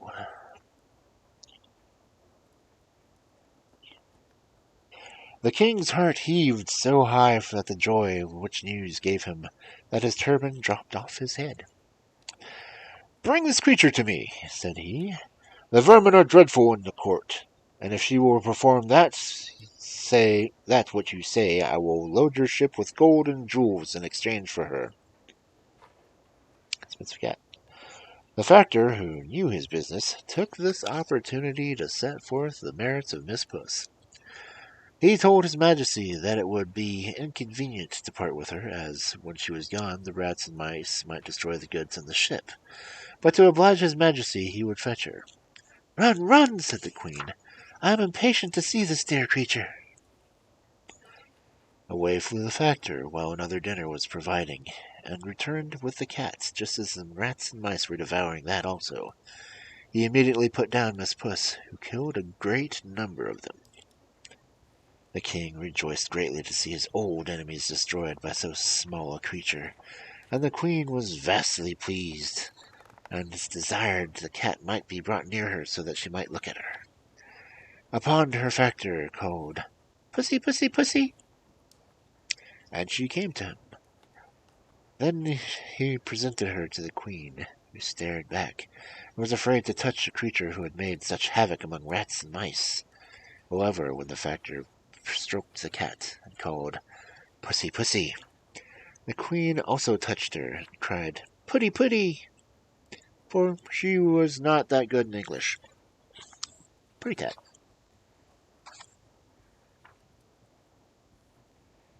Then he put her down on the queen's lap, where she, purring, played with her majesty's hand, and then sang herself to sleep. The king, having seen the exploits of Miss Puss, and being informed that her kittens would stock the whole country, bargained with the captain and factor for the whole ship's cargo, and then gave them 10 times as much for the cats as all the rest amounted to. On which, taking their leave of their majesties and the other great personages of the court, they sailed with fair wind for England, whether we must now attend to. And back to England. The morn had scarcely dawned when Mr. Fitzwarren rose, count over the cash and settle business for the day. He had just entered the counting-house and seated himself at the desk when somebody came up, tap, at the door. "Who's there?" said Mr. Fitzwarren. A friend, answered the door. "What friend can come at this unseasonable time?" A real friend is never unseasonable, answered the other. I come to bring good news of your ship Unicorn. The merchant bustled up in such a hurry that he forgot his gout, and instantly opened the door, and who should be seen waiting but the captain and factor, with a cabinet of jewels and a bill of lading, for which the merchant lifted up his eyes and thanked heaven for sending him such a prosperous voyage. Then they told him the adventures of the cat, and showed him the cabinet of jewels which they had brought for Mr. Whittington. Upon which he cried out with great earnestness, but not in the most poetical manner, Go, send him in, and tell him of his fame, and call him Mr. Whittington by name.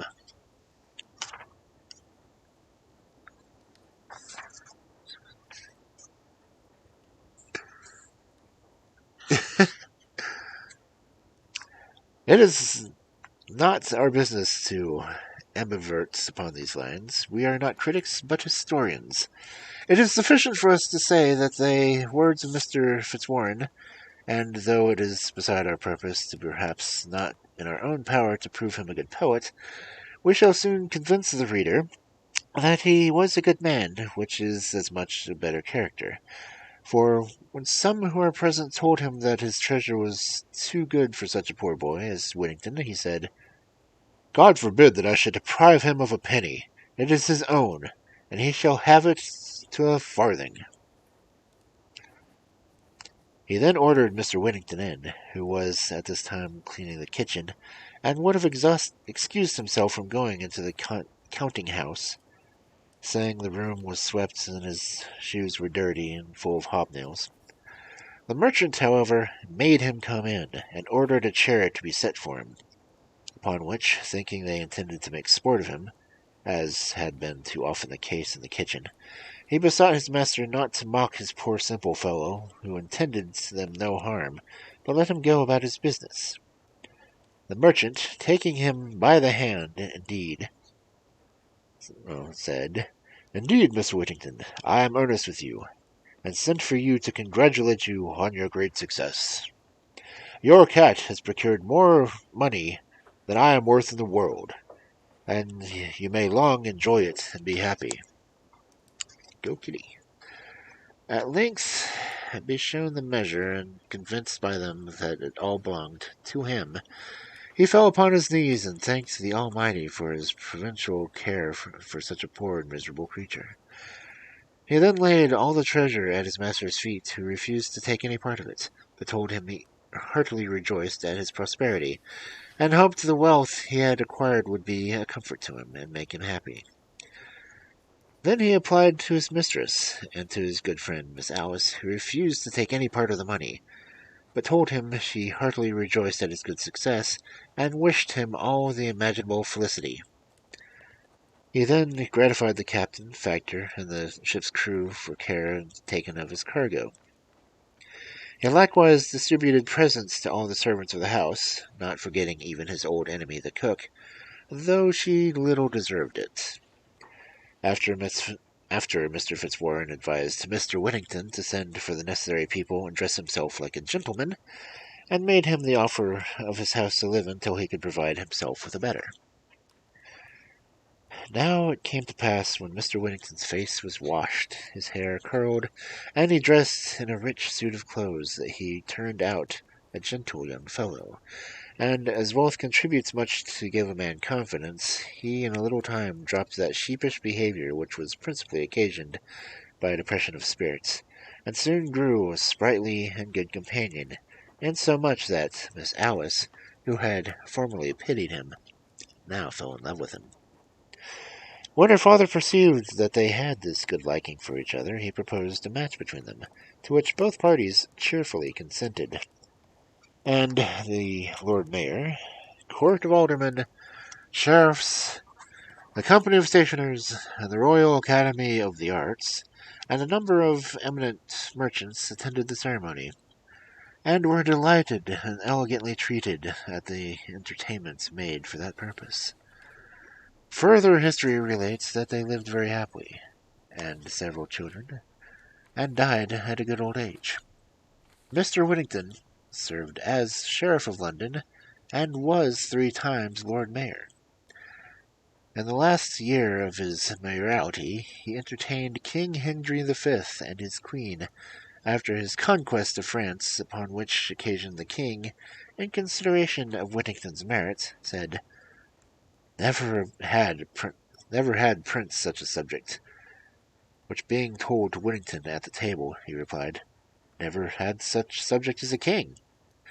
His Majesty, out of good respect for his good character, conferred the honour of knighthood on him soon after.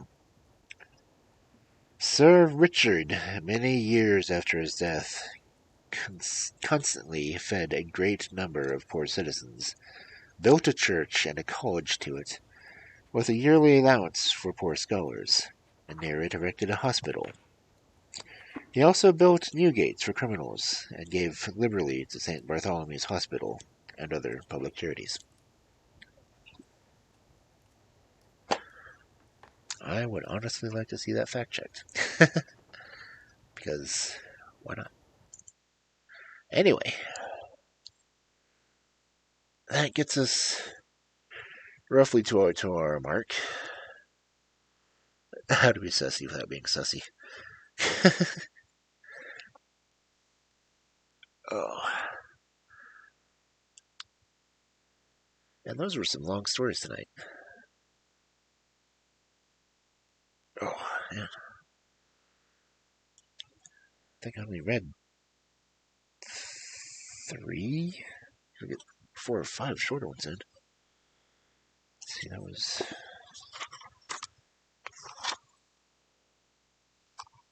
Where's it? Where is it? Not those plates. Let's see, that was Waterloo. No, that's 4 stories.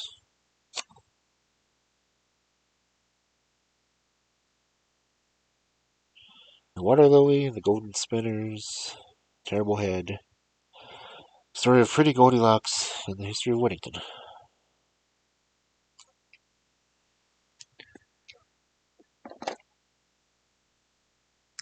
Terrible Head was pretty much Clash of the Titans. Oh well. So, yeah. Thank everyone for coming in. That's kind of cool. Like having an audience. Do you want to say that next Wednesday I'm going to try to start an hour earlier so we can possibly get through a game? It took me roughly 5 hours with me choosing all the answers myself, so I don't know how long it's going to take when I let chat choose. Hopefully I'll have some people in chat to do it. As next Wednesday, I'm doing Werewolf the Apocalypse, Heart of the Forest, which does have character choices, and I'm letting chat choose character choices. So that'll be interesting. Because character choices do depend on how the story goes, and though there are technically 20 different endings, there's also multiple paths to get through. And me choosing my own options, I literally got my usual character in Werewolf the Apocalypse.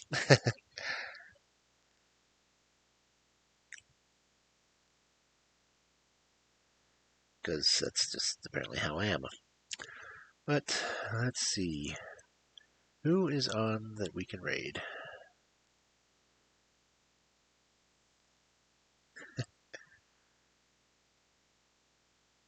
Let's see. Anyone has any suggestions? Feel free to let me know.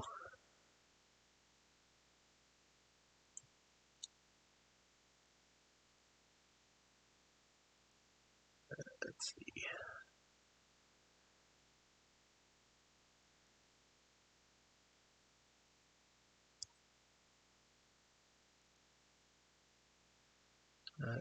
Oops.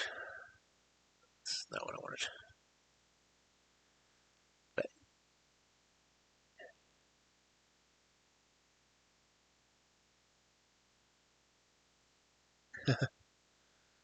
messing with a V2 wrap? Yeah, that happens. Let's see. People playing Cult of the Lamb. See a lot of that. Friends playing Fortnite. I see a couple of them.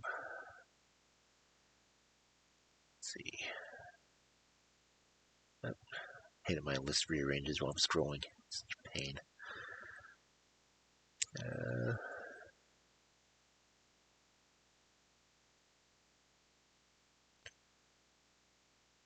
I could raid Imperial.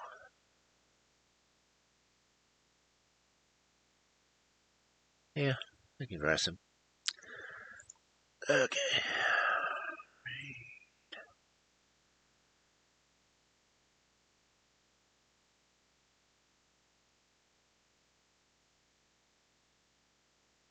Did I type it right? I did not capitalize the valid username. I guess I did type it right. Oh.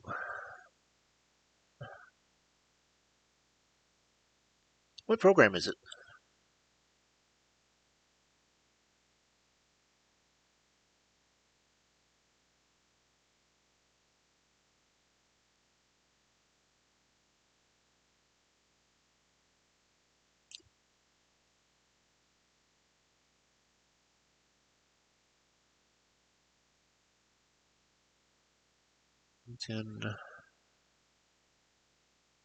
IRC.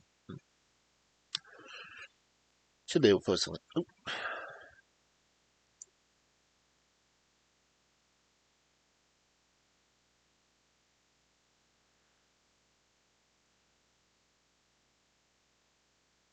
Okay. Get that up in your window so I can check it out. Okay. Now I'm gonna have to look into that.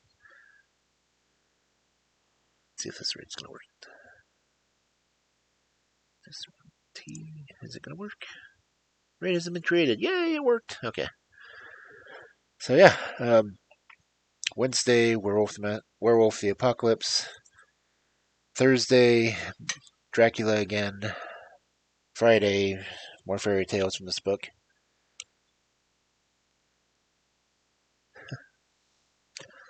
So yeah, hope everyone has a good evening or whichever time zone you happen to be in.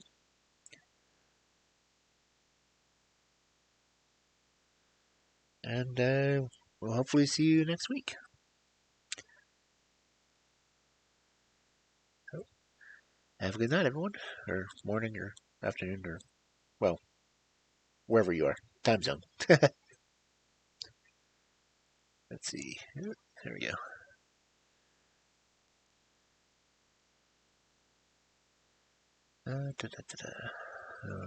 Do I want to wait for the timer? Nah. Eventually I'll get a raid message, but I don't have one yet. I'll come up with something eventually. I've only been streaming a year. Alright. See you all later. Have a good one.